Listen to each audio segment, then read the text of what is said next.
मित्रों, आज हम जानेंगे भारत की महान सनातनी वीरांगना दक्कन की महारानी रुद्रमा देवी के गौरवशाली इतिहास को। ये कहानी 12वीं से 14वीं शताब्दी तक पूर्वी दक्कन में शासन करने वाले काकतीय वंश की महानायिका और वीरांगना महारानी रुद्रमा देवी की है। 12वीं शताब्दी के मध्य में स्थापित हुए काकतीय वंश ने दक्कन के तेलुगु भाषी क्षेत्र को केंद्र बनाकर वर्तमान के तेलंगाना, आंध्र प्रदेश, कर्नाटक और ओडिशा के कुछ क्षेत्रों में अपना शासन स्थापित कर लिया था। यह एक सनातनी राजवंश था जिसके सबसे प्रमुख शासक स्वयं रुद्रमा देवी के पिता महाराज गणपति देव थे, जिन्होंने 1199 से 1262 तक 60 वर्षों से भी अधिक शासन किया। काकतीयों ने आंध्र के वारंगल, जो तब ओरुगलू के नाम से जाना जाता था, को अपनी राजधानी बनाया था। शुरुआती दौर में 10वीं शताब्दी के मध्य से लेकर 12वीं शताब्दी के मध्य तक लगभग 200 वर्षों तक काकतीय पहले राष्ट्रकूट वंश और बाद में पश्चिमी चालुक्यों के अधीन थे, किंतु सन 1163 ईस्वी में अपने राजा प्रताप रुद्र के नेतृत्व में काकतीयों ने स्वयं को एक स्वतंत्र सत्ता घोषित कर दिया। प्रताप रुद्र के बाद सत्ता संभाली महाराज गणपति देव ने, जो एक वीर काकतीय महानायक थे।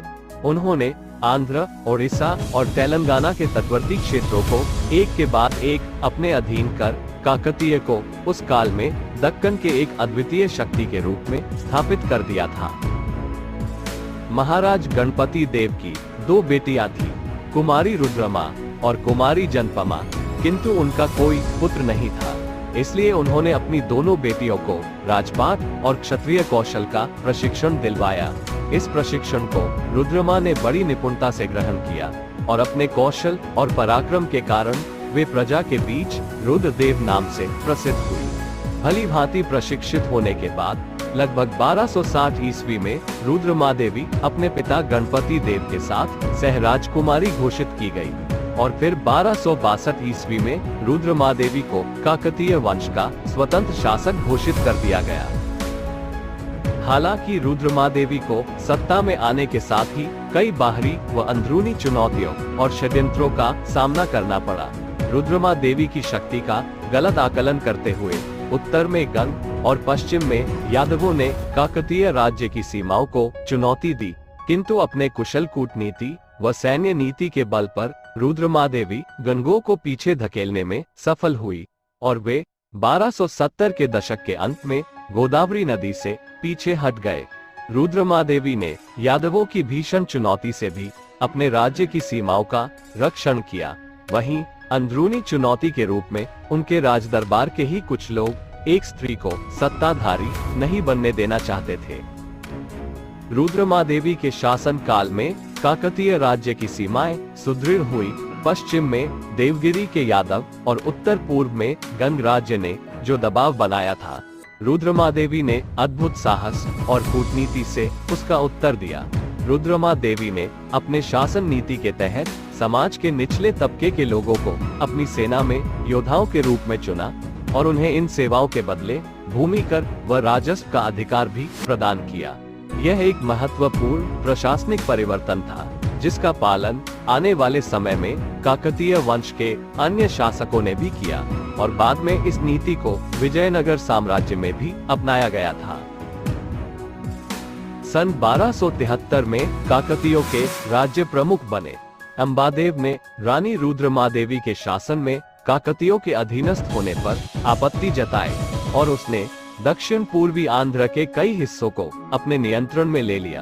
अंबादेव के इसी द्रोह ने लंबे समय तक रुद्रमा देवी के साथ शत्रुता के बीज को बो दिया था। राज परिवार के कुछ अन्य सदस्य भी आंतरिक असंतोष और ईर्ष्या की भावना से ग्रसित थे, किंतु पिता और प्रजा के समर्थन के साथ रुद्रमा देवी ने अपने कुशल शासन व्यवस्था और अपनी प्रजा का बहुमुखी विकास कर इन आंतरिक विरोधों का भली भांति उत्तर दिया था।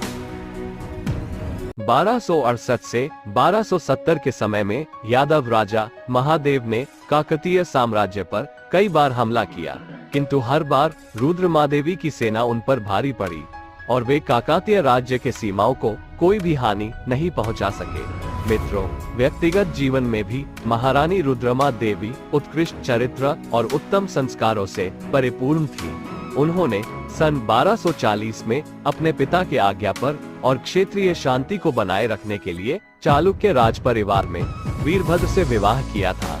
जब महाराज गणपति देव ने वेंगी के चालुक्यों पर आक्रमण किया था, तब क्षेत्रीय शांति को बनाए रखने के लिए इस विवाह संबंध को आधार बनाया गया था।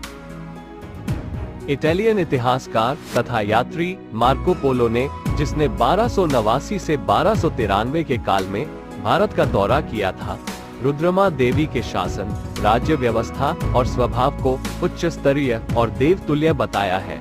मार्को पोलो ने प्रजा के बीच अपने रानी के प्रति सम्मान और प्रेम का भी वर्णन किया है। महारानी रुद्रमा देवी के शासन काल में महिलाओं के उन्नति और प्रगति के नए मार्ग खुले तथा समाज में उनकी प्रतिष्ठा और सम्मान का पुनः जागरण हुआ। रुद्रमा देवी का शासन काल 1260 से 1289 तक लगभग 29 वर्षों का बताया जाता है, किंतु कुछ लोगों का मानना है कि हालांकि 1289 में रुद्रमा देवी की भिड़ंत विद्रोही राज प्रमुख अंबादेव से हुई तो थी, किंतु रुद्रमा देवी कम से कम वर्ष 1295 तक जीवित थी। रुद्रमा देवी के बाद काकतीय राजगद्दी पर उनके पोते प्रताप रुद्र द्वितीय बैठे। सन 1303 में तुर्की मूल से आने वाले दिल्ली सल्तनत के अलाउद्दीन खिलजी ने काकतीय क्षेत्र पर आक्रमण किया। तुर्कों के लिए ये कोशिश एक भारी गलती साबित हुई। महाराज प्रताप रुद्र द्वितीय ने खिलजी की सेना में भारी विध्वंस मचाया और काकतीय वंश सदैव दिल्ली के गुलाम या स्लेव साम्राज्य से स्वतंत्र रहा।